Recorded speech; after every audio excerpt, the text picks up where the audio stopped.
Se os audiolivros deste canal contribuíram de alguma forma para a sua vida, considere apoiar nosso trabalho com uma doação. Sua contribuição é essencial para que possamos continuar produzindo e compartilhando conteúdo de qualidade. O link para a doação via Pix está disponível na descrição. Obrigado. Capítulo 23. No limite do tempo. Gavin puxou Egwene com urgência pelo ombro. Porque ela não se mexia.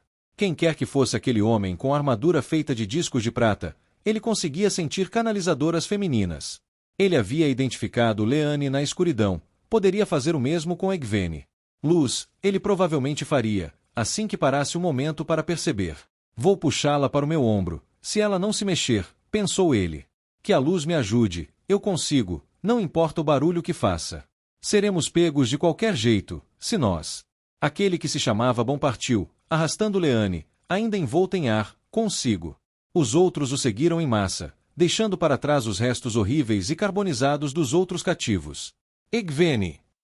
Gavin sussurrou. Ela olhou para ele, com uma força fria nos olhos, e assentiu. Luz! Como ela conseguia estar tão calma quando ele tinha que cerrar os dentes com medo de que começassem a bater? Eles se contorceram para fora de debaixo da carroça, de costas, movendo-se de bruços até emergirem. Egwene olhou na direção dos Charans. Sua fria sensação de controle irradiava-se para a mente dele a partir do vínculo. Ouvir o nome daquele homem lhe causará isso, uma repentina onda de choque seguida por uma determinação implacável. Que nome era aquele? Barida alguma coisa. Gavin achou que já o ouvirá antes. Ele queria Egwene fora daquela armadilha mortal. Colocou a capa de guardião em volta dos ombros dela. A melhor saída é diretamente para o leste, sussurrou, contornando a tenda do refeitório, o que sobrou dela, e depois para o perímetro do acampamento. Eles montaram um posto de guarda perto do que era o nosso território de viagem. Vamos contorná-lo para o lado norte. Ela assentiu. Vou explorar a frente, você me segue, disse Gavin. Se eu vir alguma coisa, jogo uma pedra na sua direção. Preste atenção para ver se ela bate, certo? Conte até 20 e depois me siga devagar. Mas você não pode ir primeiro, senão a gente vai acabar encontrando algum desses canalizadores. Eu preciso assumir a liderança. Pelo menos use a capa, ela sibilou. Eu vou ficar bem, sussurrou ele, e então se afastou antes que ela pudesse continuar a argumentar. Ele sentiu a pontada de irritação dela e suspeitou que levaria uma bronca quando saíssem daquela situação. Bem, se vivessem o suficiente para que isso acontecesse, ele aceitaria a reprimenda de bom grado. Assim que se aproximou dela, ele colocou um dos anéis das facas de sangue. Ele o havia ativado com seu sangue, como Leovin dissera ser necessário. Ela também disse que isso poderia matá-lo. Você é um tolo, Gavin Traca, pensou ele enquanto uma sensação de formigamento percorria seu corpo. Embora tivesse usado o terangreal apenas uma vez, sabia que sua figura estava borrada e escurecida. Se as pessoas olhassem em sua direção, seus olhos se desviariam dele. Funcionava particularmente bem nas sombras. Pela primeira vez, ele ficou satisfeito que aquelas nuvens bloqueassem qualquer luar ou luz das estrelas. Ele seguiu em frente, pisando com cuidado. Mais cedo naquela noite, quando testar o anel pela primeira vez enquanto Egwene dormia, conseguirá passar a poucos passos de sentinelas que seguravam lanternas. Uma delas olhara diretamente para Gavin, mas não o vira. Em meio a tanta escuridão, ele poderia muito bem estar invisível. O terangreal também lhe permitia se mover mais rapidamente. A mudança era leve, mas perceptível. Ele ansiava por testar a habilidade em um duelo. Quantos desses Charans ele conseguiria derrotar sozinho usando um daqueles anéis? 1 dúzia. 2. Isso duraria até um daqueles canalizadores te cozinhar, disse Gavin a si mesmo. Ele recolheu algumas pedrinhas do chão para jogar de volta em direção a Egwene se avistasse uma das canalizadoras. Ele contornou a tenda do refeitório, seguindo o caminho que havia explorado antes. Era importante continuar se lembrando de ter cuidado. Antes, o poder do terangreal o tornará ousado demais. Era algo inebriante, saber a facilidade com que ele se movia. Ele havia dito a si mesmo que não usaria os anéis, mas isso fora durante a batalha, quando se sentirá tentado a tentar fazer um nome para si mesmo. Aquilo era diferente. Era proteger Egwene. Ele podia abrir uma exceção para isso. Assim que chegou a contagem de 20, Egwene avançou para a escuridão. Ela não era tão boa em se esgueirar quanto Ninaeve e Perrin, mas era dos dois rios. Todas as crianças em Campo de Monde aprenderam a se movimentar na floresta sem assustar a presa. Ela voltou a atenção para o caminho à sua frente, testando com os dedos dos pés. Ela havia tirado os sapatos, para evitar folhas secas ou ervas daninhas. Seguir por esse caminho era natural para ela. Isso, infelizmente, deixava sua mente livre. Um dos renegados liderava os Charans. Ela só podia imaginar, pelas palavras dele, que toda a nação o seguia. Isso era tão ruim quanto o Seanchan. Pior. Os Seanchan capturaram e usaram Aes Sedai, mas não massacraram o povo com tanta imprudência. Egwene precisava sobreviver para escapar. Ela precisava levar essa informação para a Torre Branca. As Aes Sedai teriam que enfrentar Demandred. A luz enviou um sinal de que um número suficiente delas havia escapado da batalha anterior para fazê-lo. Porque Demandred mandou chamar Rand. Todos sabiam onde encontrar o dragão renascido. Egwene chegou à tenda do refeitório e a contornou sorrateiramente. Guardas conversavam ao longe. O sotaque Charan era estranhamente monótono, como se as pessoas não tivessem nenhuma emoção. Era como se a música tivesse desaparecido de suas falas. Uma música que Egwene não percebera que normalmente estava ali. Quem falava eram homens, então ela provavelmente não precisava se preocupar que eles percebessem sua habilidade de canalizar. Ainda assim, Demandred fizera isso com Leane. Talvez ele tivesse um terangreal para esse propósito. Essas coisas existiam. Mesmo assim, ela deu ampla passagem aos homens e continuou em direção à escuridão do que antes fora seu acampamento. Passou por barracas caídas, com cheiro de fogueiras ainda pairando no ar, e cruzou um caminho que percorrera quase todas as noites enquanto coletava relatórios das tropas. Era perturbadora a rapidez com que alguém podia passar de uma posição de poder para se esgueirar pelo acampamento como um rato. Ficar repentinamente incapaz de canalizar mudou tantas coisas. Minha autoridade não vem do meu poder de canalizar, disse ela a si mesma. Minha força está no controle, na compreensão e no cuidado. Vou escapar deste acampamento e continuar a luta. Ela repetiu essas palavras, lutando contra uma crescente sensação de impotência, o sentimento de desespero diante de tantos mortos, o formigamento entre as omoplatas, como se alguém a observasse na escuridão. Luz. Pobre Leane. Algo atingiu a terra nua perto dela. Em seguida, mais 2 pedras caíram no chão. Gavin aparentemente não confiava em apenas uma. Ela se moveu rapidamente para os restos de uma barraca próxima, meio queimada, com a outra metade da lona pendurada nos postes. Ela se agachou. Naquele momento, percebeu que um corpo meio queimado jazia no chão a poucos centímetros dela. Ele era Shennara. Ela viu em um clarão vindo das nuvens estrondosas acima, embora usasse o símbolo da Torre Branca na camisa. Ele jazia com o olho erguido para o céu, em silêncio, o outro lado da cabeça queimado até o crânio. Uma luz surgiu na direção para onde ela seguia. Ela esperou, tensa, enquanto 2 guardas Charan se aproximavam, carregando uma lanterna. Eles não disseram nada. Ao se virarem para seguir em direção ao sul, ela pôde ver que suas armaduras tinham símbolos gravados nas costas que imitavam as tatuagens que ela vira em homens antes. Essas marcas eram bastante extravagantes e, portanto, pelo seu palpite, os homens eram, na verdade, de baixa patente. O sistema a perturbava. Era sempre possível acrescentar algo à tatuagem de uma pessoa, mas ela não conhecia nenhuma maneira de removê-la. Tornar as tatuagens mais complexas quanto mais baixa a posição social implicava algo. As pessoas podiam cair em desgraça, mas não podiam se reerguer depois de caírem, ou nascerem, em uma posição inferior. Ela sentiu a canalização atrás dela poucos momentos antes de um escudo se chocar entre Egwene e a fonte. Egwene reagiu imediatamente. Não deu tempo ao terror para se firmar. Agarrou a faca do cinto e girou em direção à mulher que sentia se aproximando por trás. Egwene investiu, mas uma onda de ar agarrou seu braço e a segurou com força. Outra encheu sua boca, sufocando-a. Egwene se debateu, mas outras canalizadoras a agarraram e a ergueram no ar. A faca caiu de seus dedos trêmulos. Um globo de luz surgiu ali perto, uma aura azul suave, muito mais fraca que a de uma lanterna. Fora criado por uma mulher de pele escura e feições muito refinadas. Delicada. Um nariz pequeno, uma estrutura esbelta. Ela se levantou de onde estava agachada, e Egwene a notou como bastante alta, quase tão alta quanto um homem. Você é uma coelhinha perigosa, disse a mulher, com seu sotaque carregado e monótono dificultando sua compreensão.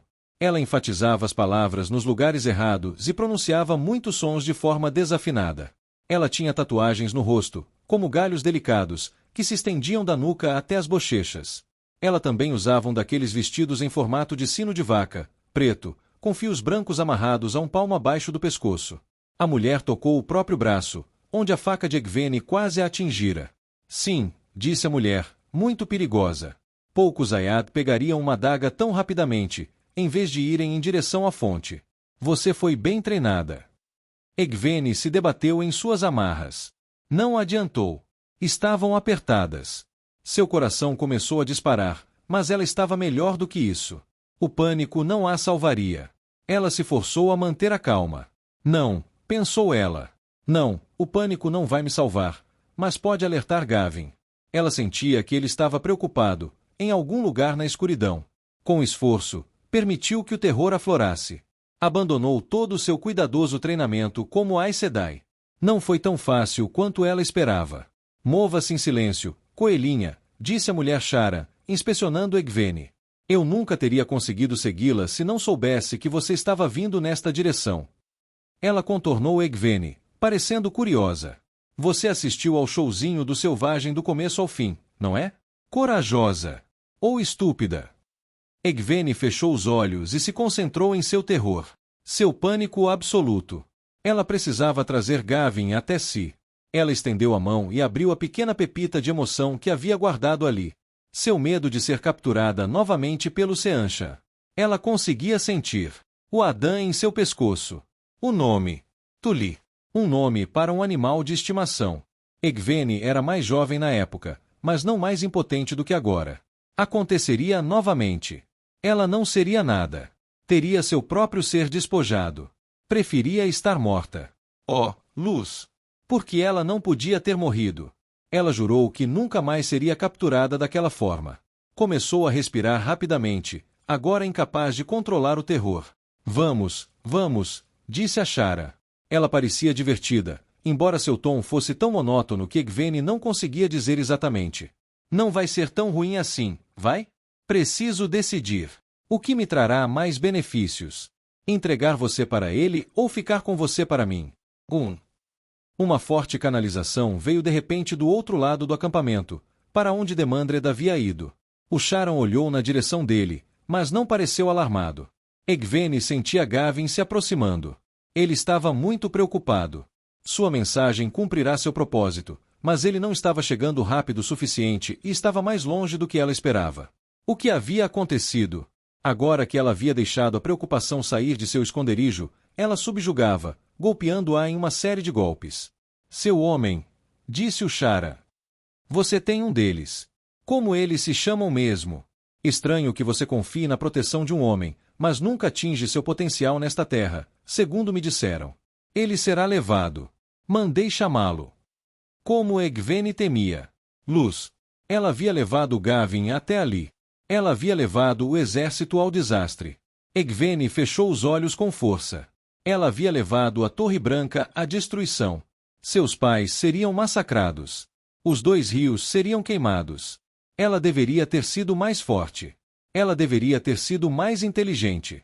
Não. Ela não havia sido destruída pelo Seanchan. Ela não seria destruída por isso. Egvene abriu os olhos e encontrou o olhar da Sharan sob a suave luz azul. Egvene conteve suas emoções e sentiu a calma Aes Sedai envolvê-la.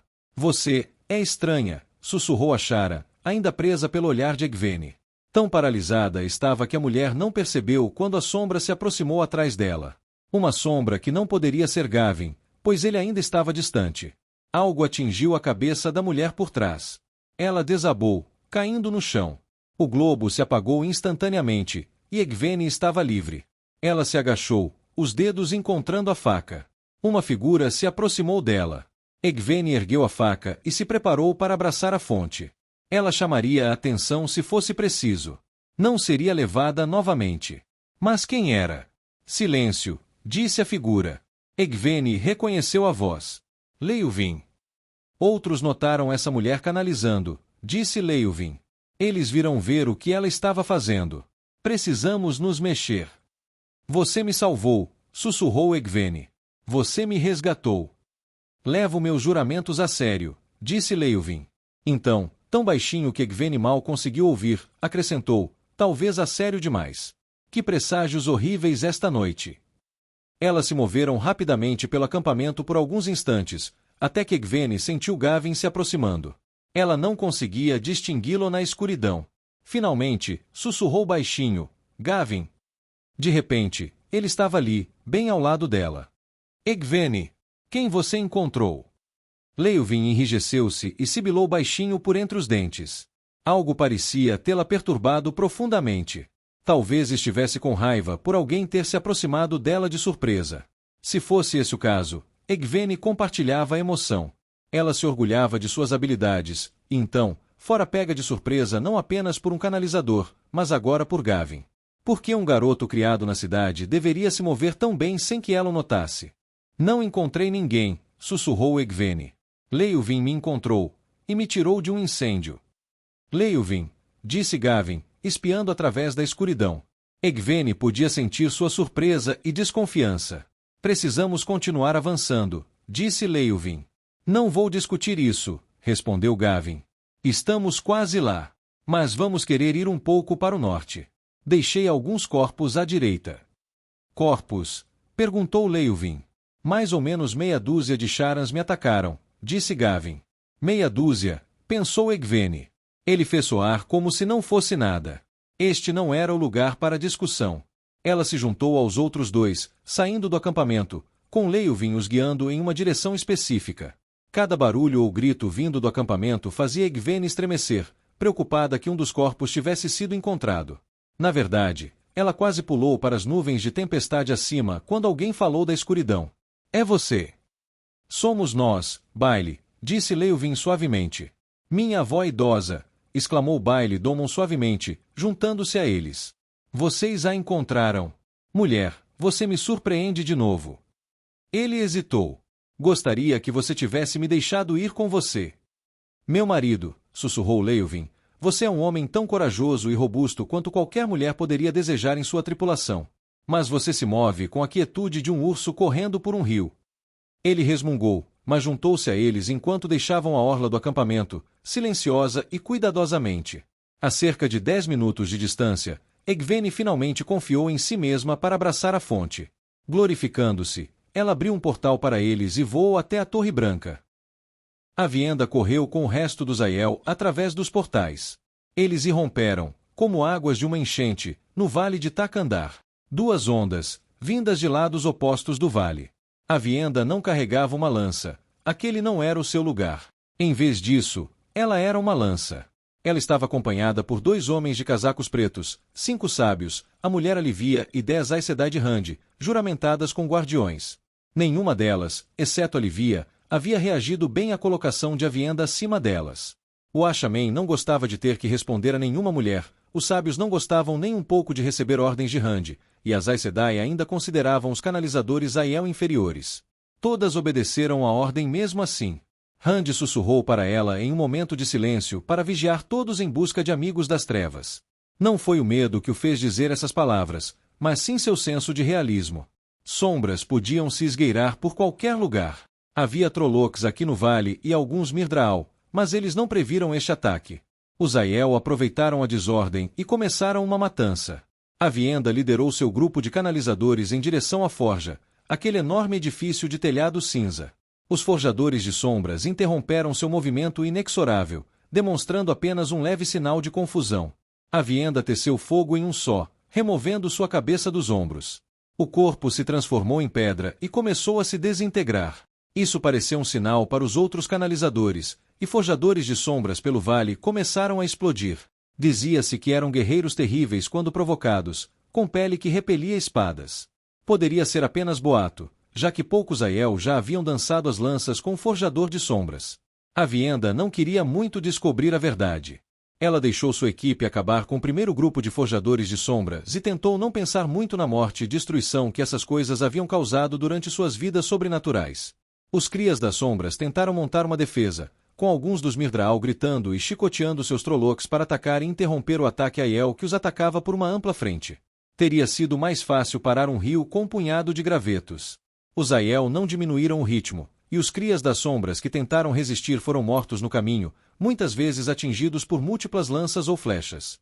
A maioria dos Trollocs se dispersou e fugiu, fugindo diante do estrondo dos gritos Aiel. Avienda e seus canalizadores alcançaram as forjas e os currais próximos, onde se encontravam cativos sujos e de olhos sem vida, que aguardavam a morte.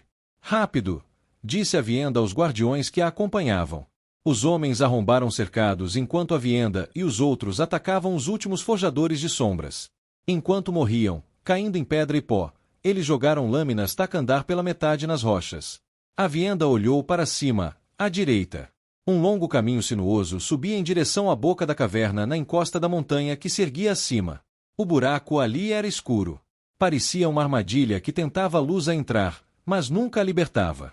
Avienda teceu fogo e espírito, e então lançou a trama no ar. Um momento depois, um portal se abriu no início do caminho que levava a Shayol Ghul. 4 figuras passaram por ali. Uma mulher de azul, pequena em estatura, mas sem força de vontade. Um homem idoso, de cabelos brancos e envolto em uma capa multicolorida. Uma mulher de amarelo, com cabelos escuros curtos, adornados com uma variedade de pedras preciosas cravejadas em ouro. E um homem alto, cabelos da cor de brasas vivas. Fia usava seu casaco vermelho e dourado, mas por baixo uma simples camisa dos 2 rios.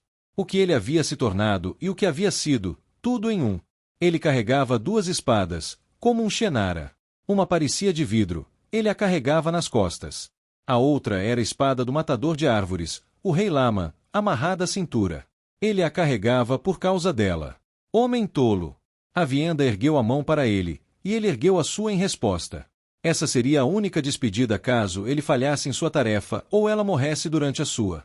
Com um último olhar, ela se afastou dele e voltou-se para seu dever. 2 de suas Aes Sedai se conectaram e criaram um portal para que os guardiões pudessem conduzir os cativos para um lugar seguro. Muitos precisaram ser incitados a se mover. Eles cambalearam para frente, com os olhos quase tão mortos quanto os dos forjadores de sombras. Verifiquem também dentro da forja, disse Avienda, gesticulando para alguns dos guardiões. Eles avançaram, seguidos por Aes Sedai. Tramas do poder único sacudiram o prédio ao encontrarem mais forjadores de sombras, e os 2 Ashamen rapidamente entraram também. Avienda examinou o vale. A batalha havia se agravado. Havia mais crias das sombras no corredor que saía do vale. Eles tiveram mais tempo para se preparar e se organizar. Ituralde liderou suas forças atrás dos Aiel, protegendo as seções do vale já tomadas. Paciência, pensou Avienda. Sua função não seria se juntar à batalha que se aproximava, mas proteger Rand enquanto ele ascendia e entrava no poço da perdição. Ela se preocupava com uma coisa. Os renegados não poderiam simplesmente viajar diretamente para a caverna. Rand não parecia preocupado com isso, mas também estava muito distraído com o que tinha que fazer. Talvez ela devesse se juntar a ele e... Ela franziu a testa e olhou para cima. O que era aquela sombra? Lá no alto, o sol brilhava em um céu turbulento. Algumas nuvens de tempestade, em manchas, algumas de um preto profundo, outras de um branco brilhante. Não era uma nuvem que havia subitamente obscurecido o sol, mas algo sólido e negro deslizando para o lugar. Gavin enrijeceu-se, e Egwene interrompeu a frase, ouvindo. Pés, arrastando os pés.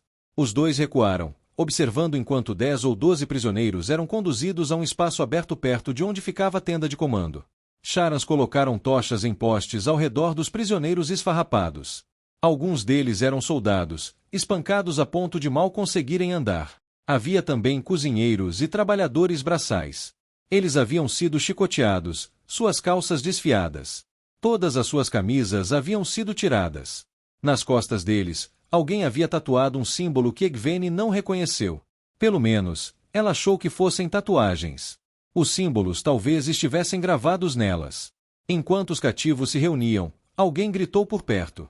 Em poucos minutos, um guarda-charan de pele escura se aproximou, arrastando um jovem mensageiro que aparentemente encontrara escondido no acampamento. Arrancou a camisa do rapaz e o empurrou, chorando, para o chão. Os charan, estranhamente, usavam roupas com um grande losango recortado nas costas. Egwene podia ver que o guarda tinha uma marca nas costas, uma tatuagem que ela mal conseguia distinguir em contraste com a pele escura. Suas roupas eram muito formais, com um manto largo e engomado que chegava quase aos joelhos. Não tinha mangas, mas por baixo ele usava uma camisa com losango recortado e mangas compridas. Outro charan emergiu da escuridão, e este homem estava quase completamente nu. Usava calças rasgadas, mas sem camisa. Em vez de uma tatuagem nas costas, ele tinha tatuagens por todos os ombros. Elas subiam pelo pescoço, como videiras retorcidas, antes de alcançarem seu queixo e bochechas. Pareciam 100 mãos retorcidas, dedos longos com garras segurando sua cabeça por baixo. Este homem foi até o mensageiro ajoelhado. Os outros guardas se moveram, não se sentiam à vontade com aquele sujeito, quem quer que fosse. Ele estendeu a mão, com um sorriso irônico. As costas do garoto queimaram, de repente, com uma marca de tatuagem igual à dos outros prisioneiros. Fumaça subiu e o garoto gritou de dor. Gavin expirou suavemente em choque. Aquele homem com as tatuagens subindo pelo rosto. Aquele homem sabia canalizar. Vários guardas murmuraram. Ela quase conseguia entender as palavras, mas tinha um sotaque carregado. O canalizador estalou como um cão selvagem. Os guardas recuaram, e o canalizador se afastou, desaparecendo nas sombras. Luz, pensou Egwene. O farfalhar na escuridão se transformou em duas mulheres com vestidos largos de seda. Uma delas tinha pele mais clara e, enquanto Egwene procurava, descobriu que uma certa vienda sentiu um arrepio e tremeu enquanto a luz se esvaía. A escuridão, a verdadeira escuridão, se instalou. Soldados do outro lado do campo olharam para cima com admiração e até medo. A luz se apagou. O fim do mundo havia chegado. Uma canalização veio repentinamente do outro lado do amplo vale. A vienda girou, sacudindo o espanto. O chão próximo estava coberto de roupas rasgadas, armas caídas e cadáveres. Toda a luta acontecia na entrada do vale, distante dela, onde os Aiel tentavam empurrar os filhos das sombras de volta para a passagem. Embora a vienda não conseguisse enxergar muito através da escuridão, ela percebeu que os soldados estavam olhando para o céu. Até os Trollocs pareciam estarrecidos. Mas então a escuridão sólida começou a se mover no céu, revelando primeiro a borda do sol, e depois o próprio sol. Luz. O fim não estava próximo deles. A batalha na entrada do vale recomeçou, mas era obviamente difícil. Fazer os Trollocs recuarem por espaços tão estreitos era como tentar enfiar um cavalo por uma pequena fenda na parede. Impossível, a menos que se começasse a esculpir alguma coisa. Ali, disse a vienda, apontando para a lateral do vale, atrás das linhas Aiel. Sinto uma mulher me canalizando. Luz, mas poderosa, sussurrou Nezune. Círculo, gritou a vienda. Agora. Os outros se uniram, dando à vienda o controle do círculo. Um poder a preencheu, um poder inimaginável. Era como se ela respirasse fundo, mas continuasse a inspirar mais ar, enchendo-se, expandindo-se, crepitando de energia. Ela era uma tempestade, um vasto mar do poder único. Ela estendeu as mãos para frente, soltando uma trama crua, apenas meio formada. Era poder quase demais para ela moldar. Ar e fogo jorraram de suas mãos, uma coluna tão larga quanto um homem com os braços estendidos. O fogo flamejou como um líquido espesso e quente. Não era um fogo funesto, ela era mais esperta do que isso, mas ainda assim perigosa. O ar continha o fogo em uma massa concentrada de destruição. A coluna atravessou o campo de batalha, derretendo as pedras e incendiando os cadáveres. Uma enorme faixa de neblina desapareceu com um chiado, e o chão tremeu quando a coluna avançou contra a parede do vale onde o canalizador inimigo, a vienda só podia presumir que fosse um dos renegados, dada sua força, estivera atacando as fileiras de trás dos Aiel. A vienda soltou a trama, com a pele escorregadia de suor. Uma coluna negra de fumaça subiu da parede do vale. Rocha derretida escorreu pela encosta. Ela ficou imóvel, esperando, alerta. O poder único dentro dela começou a se esforçar, como se tentasse escapar. Seria porque parte da energia que ela usava vinha de homens? Nunca antes o poder único parecerá querer destruí-la. Ela teve apenas um breve aviso, um momento frenético de canalização do outro lado do vale, seguido por uma enorme rajada de vento. A vienda cortou aquele vento ao meio com uma trama invisível do tamanho de uma grande árvore da floresta. Ela o seguiu com outra rajada de fogo, desta vez mais controlada. Não, ela não ousava usar fogo maligno. Rand a havia avisado. Isso poderia alargar o bore, romper a estrutura da realidade em um lugar onde aquela membrana já era tênue. Seu inimigo não tinha a mesma restrição. O próximo ataque da mulher veio como uma barra incandescente, errando a vienda por pouco, perfurando o ar a um dedo de sua cabeça, antes de atingir a parede da forja atrás. A fogueira arrancou uma grande faixa de pedra e tijolo da parede, e o prédio desabou com um estrondo. Já vai tarde, pensou a vienda, jogando-se no chão. Espalhem-se, ordenou aos outros. Não deem bons alvos a ela, canalizou, agitando o ar para criar uma tempestade de poeira e detritos à frente deles. Então, usou uma trama para mascarar o fato de estar se apegando ao poder único e se esconder do inimigo. Agachou-se rapidamente atrás de uma cobertura próxima, um monte de escória e pedaços de ferro quebrado, esperando para serem fundidos. O fogo maligno atacou novamente, atingindo o chão pedregoso onde ela estivera antes. Perfurou a pedra com a mesma facilidade com que uma lança atravessa um melão. Os companheiros de Aviendha haviam se abrigado e continuavam a alimentá-la com sua força. Tanto poder. Era perturbador. Ela avaliou a origem dos ataques. Preparem-se para seguir, disse aos outros, e então abriu um portal até o ponto onde a trama havia começado. Venham atrás de mim, mas protejam-se imediatamente. Ela saltou, as saias farfalhando, o poder único contido como um trovão de alguma forma. Ela pousou em uma encosta com vista para o campo de batalha. Abaixo, donzelas e homens lutavam contra Trollocs. Parecia que os Aiel estavam contendo uma vasta inundação negra. Aviendha não perdeu tempo para mais do que uma rápida olhada. Ela cavou o chão com uma trama primitiva de terra e arrancou um pedaço de rocha do tamanho de um cavalo, lançando-o no ar. O raio que veio em sua direção um segundo depois atingiu o pedaço de rocha. A lança de fogo maligno era perigosa de se empunhar. Às vezes, cortava, mas se atingisse um objeto específico, uma pessoa, por exemplo, fazia com que tudo brilhasse e desaparecesse. A lança de fogo maligno queimou o pedaço de Aviendha em um instante, lançando partículas de poeira brilhante que logo se dissiparam. Atrás dela, os homens e mulheres de seu círculo atravessaram o portal e se protegeram. Aviendha mal teve tempo de notar que rachaduras haviam surgido na rocha ali perto. Rachaduras que pareciam olhar para a escuridão. Quando a faixa de luz desapareceu da visão de Aviendha, ela lançou uma coluna de fogo ardente. Desta vez, encontrou carne, queimando uma mulher esguia, de pele acobreada e vestido vermelho. Duas outras mulheres próximas praguejaram, fugindo. Aviendha lançou um segundo ataque contra as outras. Uma das duas, a mais forte, fez uma trama com tanta habilidade e velocidade que Aviendha mal a viu.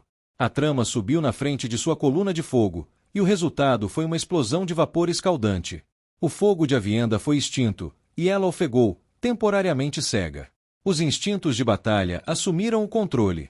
Obscura pela nuvem de vapor, ela caiu de joelhos e rolou para o lado enquanto pegava um punhado de pedras e a jogava para longe para criar uma distração. Funcionou. Enquanto ela piscava para enxugar as lágrimas, uma barra incandescente atingiu o som das pedras. Essas rachaduras escuras se espalharam ainda mais. Aviendha soprou o vapor para longe com uma teia de ar, enquanto ainda piscava, com lágrimas nos olhos. Ela conseguia enxergar bem o suficiente para distinguir duas formas negras agachadas nas rochas próximas. Uma delas se virou para ela, ofegou, vendo as teias de ataque que Aviendha estava fazendo, e então desapareceu. Não havia portal. A pessoa parecia simplesmente se fechar sobre si mesma, e Aviendha não sentiu nenhuma canalização. Ela sentiu algo mais, uma tênue, alguma coisa. Um tremor no ar que não era inteiramente físico. Não, disse a segunda mulher. Apenas um borrão nos olhos marejados de lágrimas de Aviendha. Não. A visão de Aviendha clareou o suficiente para que ela pudesse distinguir as feições da mulher, um rosto comprido e cabelos escuros, quando a trama a atingiu. Os membros da mulher se soltaram do corpo. Um braço em chamas girou no ar, criando um redemoinho de fumaça preta antes de atingir alguém próximo. Aviendha tossiu e então soltou o círculo. Cura, disse ela, esforçando-se para se levantar. Bera Arkin a alcançou primeiro, e uma trama de cura fez Aviendha tremer. Ela ofegou, e sua pele avermelhada, seus olhos chamuscados, se recuperaram. Ela sentiu em agradecimento a Bera, que agora conseguia enxergar com clareza. À sua frente, Sarene, uma Aes Sedai com rosto em forma de lágrima e inúmeras tranças escuras, aproximou-se dos cadáveres que Aviendha havia moldado, com seu guardião Vitalin ao seu lado. Ela balançou a cabeça. Duara e Falion. Senhores do Medo agora. Há alguma diferença entre Senhores do Medo e Aja Negro? Perguntou Amis. Claro, disse Sarene com um tom calmo. Perto dali, os outros ainda seguravam o poder único, esperando outro ataque. Aviendha não imaginava que haveria uma. Ela ouvirá aquele suspiro de surpresa, sentirá o pânico na forma como a última mulher, a mais forte das três, fugira. Talvez não tivesse previsto enfrentar uma resistência tão poderosa tão rapidamente. Sarene chutou o braço que pertencera a Falion. Melhor tê-los levado vivos para interrogatório. Tenho certeza de que poderíamos ter descoberto a identidade daquela terceira mulher. Alguém a reconheceu. Os membros do grupo balançaram a cabeça. Ela não era ninguém da lista de Aja Negra que escapou, disse Sarene, pegando o braço de seu guardião. Ela tem um rosto distinto, bulboso e sem nenhum charme. Tenho certeza de que me lembraria dela. Ela era poderosa, disse a Vienda. Muito poderosa. A Vienda teria imaginado que ela fosse uma dos renegados. Mas certamente não era Moghedien, e não correspondia à descrição de Graendal. Vamos nos dividir em 3 círculos, disse a Vienda. Bera liderará um deles, Amis e eu os outros. Sim, podemos fazer círculos maiores que 13 agora, mas parece um desperdício. Não preciso de tanto poder para matar. Um dos nossos grupos atacará os Trollocs abaixo. Os outros 2 evitarão a canalização e se esconderão por perto, observando. Assim, podemos incitar a canalizadora inimiga a presumir que ainda estamos em um grande círculo, e os outros 2 podem atacá-la pelos lados quando ela vier atacar. Amy sorriu. Ela reconheceu isso como uma tática básica de ataque das donzelas. Ela não parecia particularmente incomodada por seguir as ordens de Avienda, agora que a irritação com a presunção de Rand havia diminuído. Na verdade, ela e as outras 4 sábias pareciam orgulhosas. À medida que a equipe de Avienda obedecia, ela sentia mais canalizações no campo de batalha. Katsuane e aqueles que a seguiam gostavam de se considerar fora das ordens de Rand. Eles lutavam enquanto outro grupo de Aes Sedai e Ashamen segurava portões abertos para conduzir os exércitos Domani e Tairen. Muita gente canalizando por aí. Ficaria difícil identificar um ataque de um dos renegados. Precisamos estabelecer bases de viagem, disse a Vienda. E manter um controle rigoroso sobre quem vai canalizar e onde. Assim, seremos capazes de saber instantaneamente quando sentirmos a canalização se algo está errado. Ela levou a mão à cabeça. Isso vai ser muito difícil de organizar.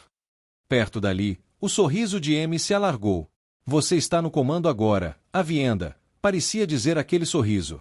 E as dores de cabeça da liderança são suas para suportar. Rand al'Thor, o dragão renascido, afastou-se de Avienda e deixou Avienda e Ituralde em sua batalha. Ele tinha uma batalha diferente para se juntar. Finalmente chegou a hora. Ele se aproximou da base da montanha de Shayol Ghul. Acima, um buraco negro se abria na face da montanha, a única maneira de chegar ao fosso da perdição. Moiraine se juntou a ele, puxando para perto seu chale ondulante, cuja franja azul balançava ao vento. Lembre-se! Este não é o Bore, esta não é a prisão dos sombrios. Este é apenas o lugar onde seu impacto sobre o mundo é mais forte. Ele tem o controle aqui. Ele toca o mundo inteiro agora, de uma forma ou de outra, disse Rand. E então seu impacto aqui será mais forte. Rand assentiu, colocando a mão sobre a adaga que usava no cinto. Nada de canalização até atacarmos o Tenebroso diretamente. Se possível, eu evitaria uma luta como a que tivemos na limpeza. O que vier exigirá todas as minhas forças. Ninaeve assentiu. Usava suas joias Angreal e Terangreal sobre um vestido amarelo, muito mais belo do que jamais se permitiria usar durante seus dias nos 2 rios. Ela lhe parecia estranha sem a trança, com o cabelo agora mal chegando aos ombros. Parecia de alguma forma mais velha. Não deveria ser. A trança era um símbolo de idade e maturidade nos 2 rios. Por que Ninaeve pareceria mais velha sem ela? Tom se aproximou de Rand, estreitando os olhos para o buraco na rocha. Suspeito que não vou entrar com você. Moiraine olhou para ele, franzindo os lábios. Alguém vai precisar guardar a entrada da caverna, minha esposa, disse Tom. Aquela saliência ali em cima, bem ao lado da abertura, tem uma vista excelente do campo de batalha. Posso assistir a batalha lá embaixo, quem sabe compor 1 ou 2 boas baladas. Rand sorriu ao ver o brilho de humor nos olhos de Tom. Eles estavam à beira do tempo, e ainda assim Tom Merrilin encontrou um sorriso. Acima deles, nuvens escuras giravam, tendo como eixo o pico de Shayol Ghul. A escuridão atacou o sol até que ele quase desapareceu, completamente coberto, em total esquecimento. As forças de Rand pararam, fitando o céu aterrorizadas, e até os Trollocs pararam, rosnando e gritando. Mas, à medida que o sol emergia lentamente de seu cativeiro, a batalha feroz recomeçou no vale abaixo. Anunciava suas intenções, mas a adaga o protegeria dos olhos do Tenebroso. Com a luz em mente, os líderes da sombra se concentrariam na batalha e presumiriam que Rand esperaria pelo resultado antes de atacar. Agora? Ninaeve perguntou, olhando para o caminho estreito e pedregoso que levava à caverna. Rand assentiu e liderou o caminho. Um vento se levantou, açoitando os quatro enquanto subiam a trilha. Ele escolhera suas roupas com cuidado. Seu casaco vermelho, bordado com espinheiros longos nas mangas e garças douradas na gola, era idêntico a um daqueles que Moiraine havia providenciado para ele receber em Faldara. A camisa branca, amarrada na frente, era da marca Dois Rios. Calandor nas costas, a espada de lama na cintura. Fazia muito tempo que ele não escolhia usar aquilo, mas parecia apropriado. Os ventos o açoitavam, ameaçando jogá-lo das alturas. Ele seguiu em frente mesmo assim, subindo a colina íngreme, rangendo os dentes contra a dor no flanco. O tempo parecia ter menos significado ali, e ele sentiu como se estivesse caminhando há dias quando chegou à área plana diante da caverna. Virou-se, apoiando uma das mãos na rocha da boca aberta, e olhou para o vale. Suas forças no vale pareciam tão frágeis, tão insignificantes. Seriam capazes de resistir por tempo suficiente? Randy, disse Ninaeve, pegando-lhe o braço. Talvez você devesse descansar. Ele olhou para baixo, seguindo o olhar dela até o seu lado. Seu ferimento, o antigo ferimento, havia se aberto novamente. Ele sentiu sangue dentro da bota. Escorria pelo lado do corpo, pela perna, e quando ele moveu o pé, deixou uma pegada ensanguentada. Sangue nas rochas. Ninaeve levou a mão à boca. Tem que acontecer, Ninaeve, disse Randy. Você não pode impedir. A profecia não diz nada sobre eu sobreviver a isso. Sempre achei isso estranho, você não? Porque falaria do sangue, mas não do que vem depois. Ele balançou a cabeça e desembainhou o Calandor das costas. Moiraine, Ninaeve, vocês me emprestam suas forças e se juntam a mim em um círculo. Você quer que um de nós lidere, disse Moiraine hesitante, para que você possa usar isso com segurança. Não pretendo ficar em segurança, disse Randy. Um círculo, por favor. As duas mulheres trocaram um olhar. Enquanto ele liderasse o círculo, outra poderia atacá-lo e tomá-lo. Nenhuma delas gostou do pedido, obviamente.